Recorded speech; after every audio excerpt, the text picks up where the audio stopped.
Welcome to Rev Up Your Business with Hilda Gan. We are now in season 5, and we've changed the name and the focus of the podcast. Rev Up Your Business is the podcast for small to medium-sized business owners, entrepreneurs, and HR professionals. Each week, we share tips, strategies, and trends on how you can build success in your business. I share my expertise as a people-centric leader in work culture and human resources. My guests share their expertise in human resources, marketing, sales, finance, IT, leadership, and the multiple facets that you need to take care of your business. If you love to learn and want to find out how you can rev up your business, join us. Welcome to another episode. Today, my guest is Malcom Gurley. He's the president of Gurley Leadership Solutions. He's got over 35 years of experience in creating and implementing productivity improvement initiatives. He's done that as a senior executive for Fortune 100 companies and privately held manufacturing companies. His career includes working internationally in United States, Europe, and Asia. As a licensee of LMI Canada, which stands for Leadership Management International, Malcom works directly with corporate executives and leaders to achieve new levels of success for their revenue growth, profitability, online time delivery, and quality improvement, and other key areas. The outcome is results-based learning, with participants realizing new attitudes, new behaviors, and work habits. It results in measurable results that are realized with a return on investment outcomes of 10 to 1 or higher. That's impressive. Malcom is both a lean expert certified and is a Six Sigma black belt and has led many business transformations resulting in significant improvements to the bottom line. This experience he'll talk about later, how it's improved leadership performance in a powerful way. Malcom is also the director of the Ajax Pickering Board of Trade, and in his spare time, coaches for competitive soccer. So I'm not sure that he has spare time. Welcome, Malcom. Yes, Hilda, it's so nice to be here with you today. We have worked together, and it's a pleasure being on your podcast. And welcome to all the viewers and listeners for this podcast. I'm happy to be here with Hilda. Well, thank you. You have such a broad experience, and when you decided to get into the consulting business, what did you decide to focus on, and what do you offer for people who are seeking support to improve their business success?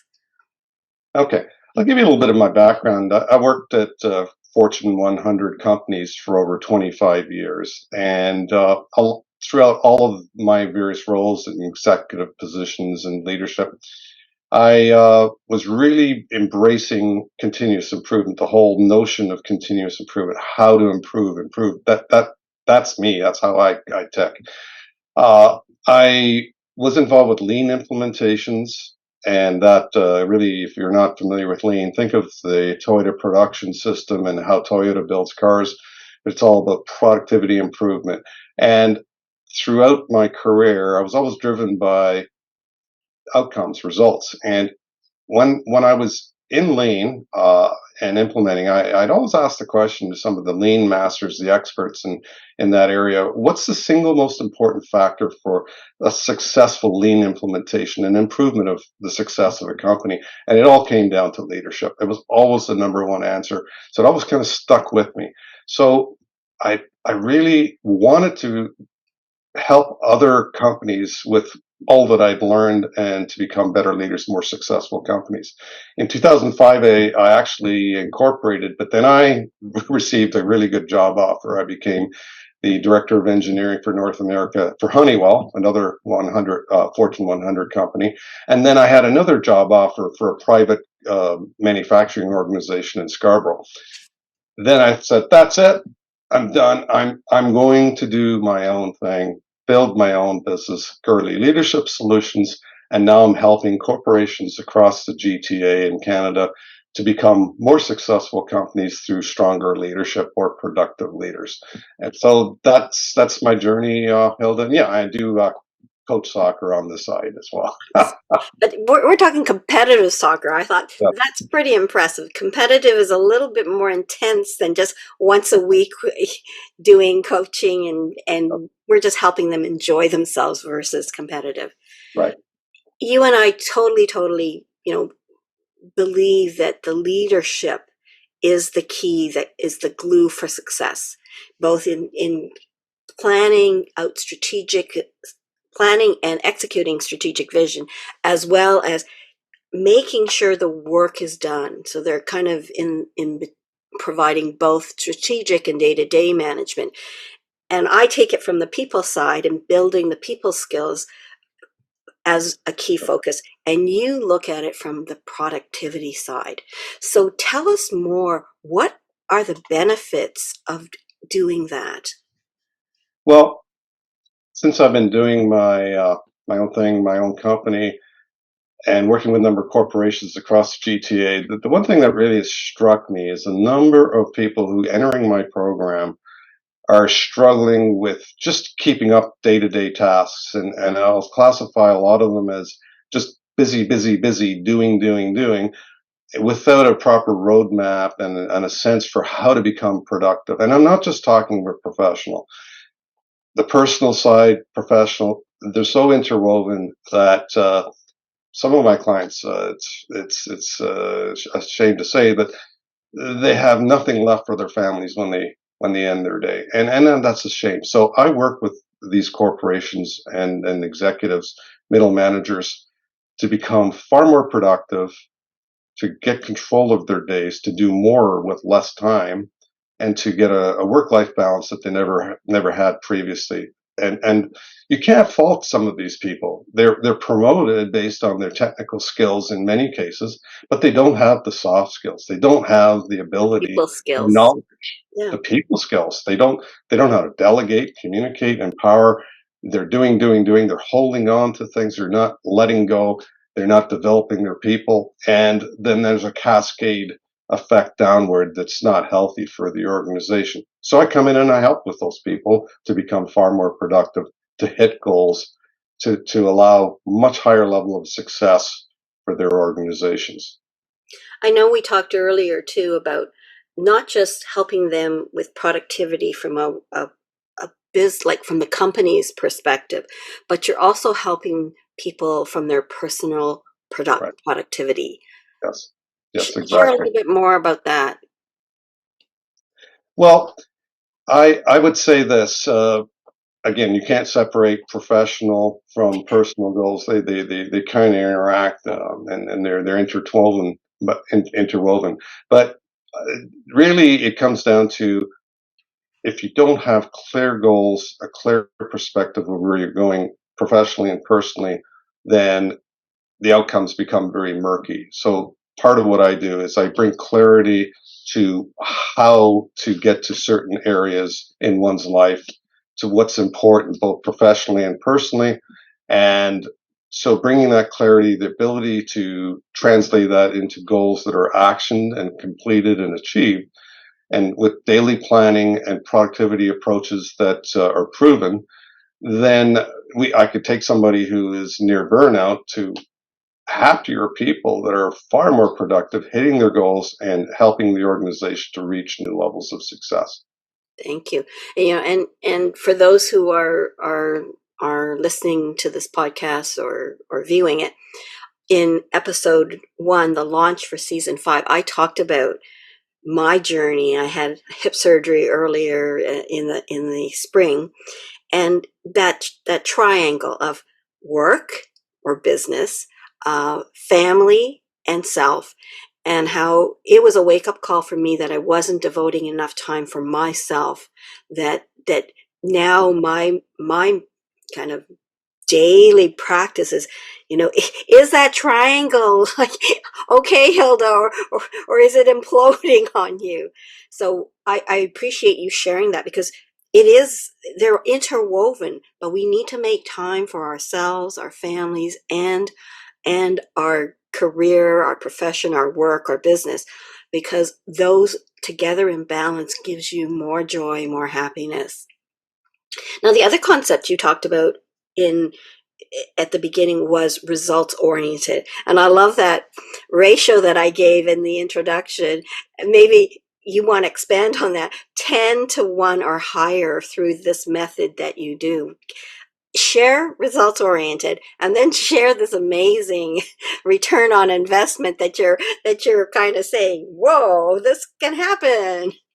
Yes. So well, it is amazing, but there are many companies out there that are very, very lax on the metric side. So, in addition to getting organizations to become more goals oriented, to plan their days, become more productive, I also help them implement better ways of tracking results. Okay, because when I finish my program, I want to at the end say, okay, let's look back, and we've been able to grow your business. We've been able to increase higher profitability, better on-time delivery, better quality, better corporate culture, whatever it might be. I'd like to be able to show that you've paid this and you've had over 10 times the return on what you've invested in me and what I do. And time again, I hit that number. Give my listeners who are maybe small, medium-sized employers who maybe I think I can't afford it, at least give them some tips and strategies that they can use to increase their leadership productivity. And then you can talk about the program. All right. I'll say one little tidbit of it, or actually pretty big, but my programs, I can get funding from the government, Ontario government, called the Ontario Job Grant Program, to get as much as 83% of the cost covered. So I'll just start with saying that. Okay, go for the program then. Go for the program. Tell us about the program. And No, then, okay, I'll tell you about the program. So basically what I do is, unlike seminars, getaways, whatever short hits of information, books, etc. What I do is over a 4 to 5 month period, every 2 weeks, 2 hours. So it's spaced learning. You learn and you apply.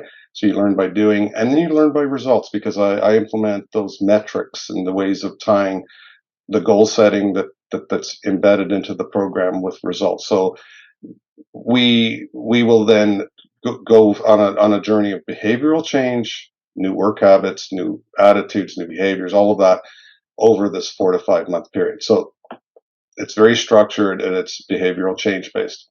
let me comment on that. I'm a lifelong learner, and I'm also an educator since I've been in my 20s. So this is in my DNA. Right. And what I love about the program you just shared is that it is over time, because you use it or you lose it. People who go to something, and if they don't apply things within the first 2 weeks, they've lost it.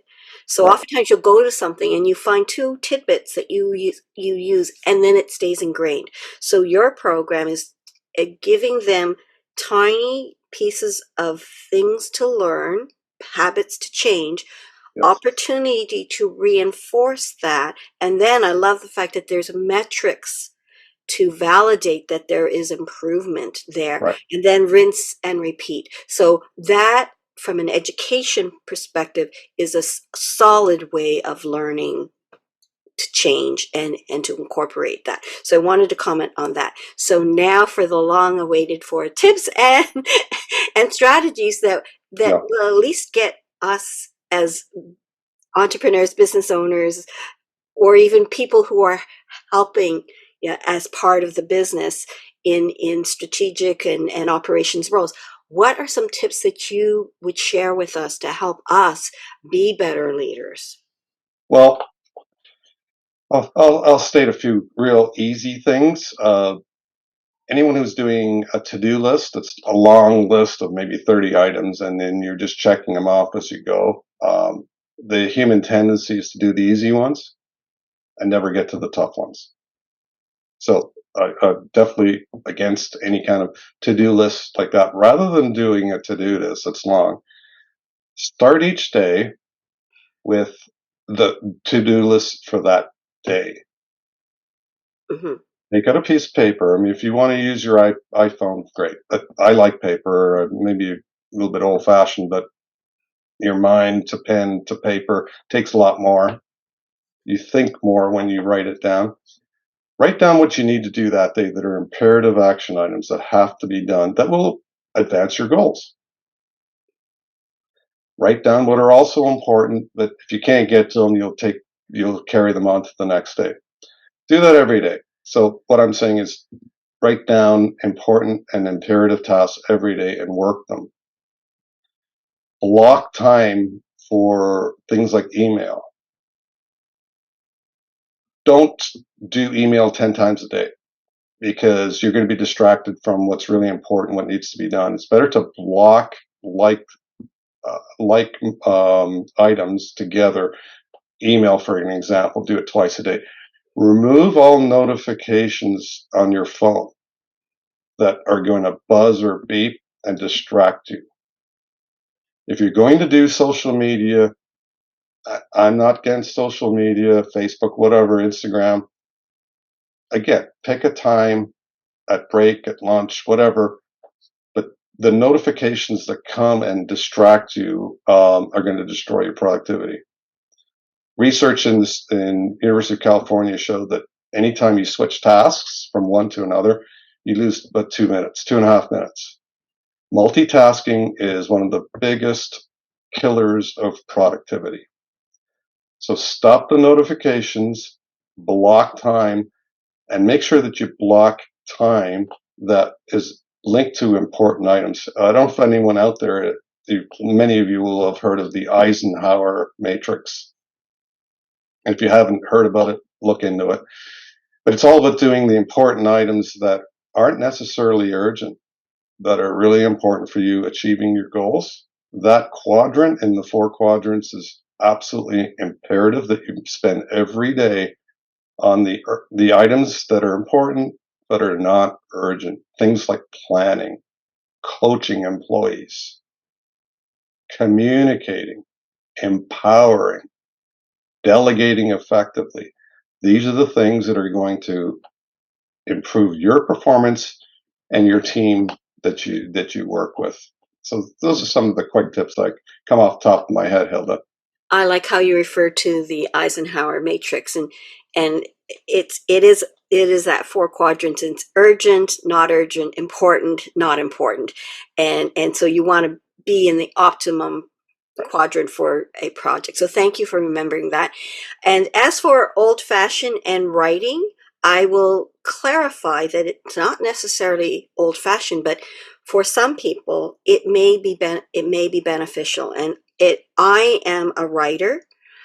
I never go back to the writing, but I write. And the reason I do is I'm a visual, and I know after umpteen years of living that I am a visual person. So when somebody speaks to me, when I write it and I see it visually, that process of writing, that process of seeing goes up into my brain pathway, and it sticks there, and it sits back in that little computer that I have. And if ever I want to draw it out, I can remember almost word to word what I wrote, what Right. that person says. So for some of us, and it's not old fashioned, this is the way that works best for my retention. So whatever works for you, but typing it into keyboarding it into a phone does not retain as Yeah. well. What I say to my clients, Hilda, is think of you're writing out a birthday card, and you buy it from the store, and you've got your pen. Before you write, you want the handwriting to look good. You want to choose the right words. It takes more to be able to write out a birthday card than to get on your phone and start, you know, twittering or emailing or whatever. A key is a key on the keyboard or on your thumbs on an iPhone or an Android. But to actually physically write, the mind to your hand to the pen to paper Exactly. takes more thought and registers more powerfully with your mind. than So we are just. trying to give people some science base to this, not being old fashioned. And I wanted to clarify that because technically, for me, definitely, I don't consider it old fashioned. I consider it a way for my brain processing to really have it stay Right. there. I don't want it to be deleted or canceled but by accident. So it's there. Sometimes I wish I could cancel a few things. Um, we've known each other for some time, and when we first Yep. got to know each other, I suggested that doing Fascination Advantage assessment would help you. And for those of you who don't know Fascination Advantage, it is an science-based assessment tool that lets you see how the world sees you. And you got a chance to do the assessment tool, and I want you to share with people what you thought of that and how it has helped you. Well, I'll start by saying, Hilda, that I've done Myers-Briggs, Insights, DISC. I mean, there's a long list. Colby, I've done all kinds. But when I heard you talk about Fascination Advantage, I thought, oh, that's different, because it focuses on how you appear to others. Mhm. Oh, wow, I thought that's great. So let's do it, right? And it was a lot of fun, and it was revealing to me. And for me personally, I come out with two keywords: passion and power, and they come together. And I'm a people's champion. So it really drove home what I do and what makes me tick, and that really describes it really well. And I'll add, I asked Hilda to do one for my daughter, who's a consultant herself in communications and public relations. And Angie told me, she goes, for the first time in my entire life, I have words that describe who I am. She was almost in tears. Wow. Yeah, we Yeah, had, I mean, you took the assessment tool, but then I followed it up with an interpretation as well, because that adds a deeper layer of richness. The 16-page report is really great, revealing. But when you have somebody who's an advisor giving you even the deeper meaning inside that, I felt that richness with you, and I felt that richness of through the discussion with Angie as well. Yeah. yeah, Yeah. that Yeah, I was think phenomenal. I think over time I saw the difference in you, that sort of that transition of you growing as an entrepreneur and owning that people's champion part of you. For those of you who don't know, his language, there are 7 languages, and passion and power are your combination. And then they give you a little name tag, an archetype, and yours is people's champion. Great. Yes. Great.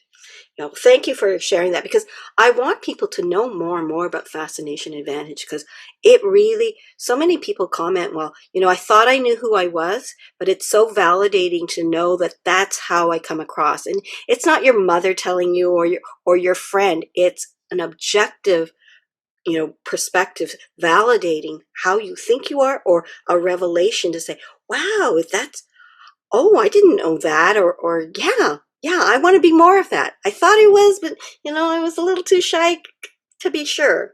To be sure, um, we've had a great discussion. I think the focus is about leadership today. And, I shared some of my people leadership, but I really wanted you to spend time helping people understand the productivity side of leadership, and the impact of improving your productivity on your own self, and your ability to manage stressful situations, to have better work-life balance. Right. Anything you want to share before we close our session here? Well, the founder of Leadership Management International, his name is Paul J. Meyer. And if you look up Paul J. Meyer's quotes, you'll see many of them out there. He was a pioneer in the self-improvement industry, and he came before people like Zig Ziglar and John Maxwell and Stephen Covey. And so a lot of the theories that you see today were from Paul J. Meyer. But there's one quote I'll leave you with that I really like, and this is Paul J. Meyer. Success is the progressive realization of predetermined, worthwhile personal goals. You think about it, very powerful. And I had to write it in my hand to put it here. yeah, I think that's probably my favorite quote from Paul G. Meyer, but it really is your life, your success, both personally and professionally, really comes down to buying into your goals, setting them and having clarity of where you're heading and seeing the traction and the realization of those goals. And also personalizing what you do in your work life. If you don't personalize it, it's just like you're just doing the 9 to 5, right? Being able to personalize, to buy in is so important. And if that doesn't work, find a different career, but move on. But certainly, if you could tie what's important to you into what you do in your profession, it'll cascade out into your personal life as well as your professional life. Yes. Whether it is your career, find that passion, or your business, do something that you're passionate about, because life is too short. And when you get into stressful situations, that work that you're doing, if it's passionate, you can weather those storms. But if you don't like what you're doing, and then you've got these stressors that come or problems, it just exacerbates. But if there's joy at the end of it, you can manage those little bumps in the road, right? Yes, exactly. Yes, absolutely. Well, thank you, Malcolm, for joining me today. And I want you to share how the viewers and listeners can contact you. Okay, I'm easily found on LinkedIn. I'm a big LinkedIn user, but my email address is Malcolm. That's Malcolm. So it's Malcolm at Gurley. That's Gurley. GurleyLeadershipSolutions.com. So Malcolm at GurleyLeadershipSolutions.com. If you want to call myself, feel free. It's 416-669-7644. I'd love to have a conversation. If I can help in any way, I'd love to help. And I know that to be true, because you show that time and again, as between the two of us, and as I see you when we're out networking with other people. So again, thank you, Malcolm, for being part of it. And I look forward to having the listeners hear more about other guests as well. So thank you, listeners and viewers, for taking the time to hear. Thanks a lot. Thank you for tuning in to Rev Up Your Business with Hilda Gan.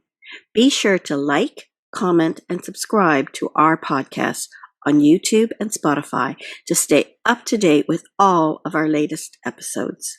For more HR tips, strategies, and to learn how you can create a people-centric workplace, visit our website at peoplebrightconsulting.com.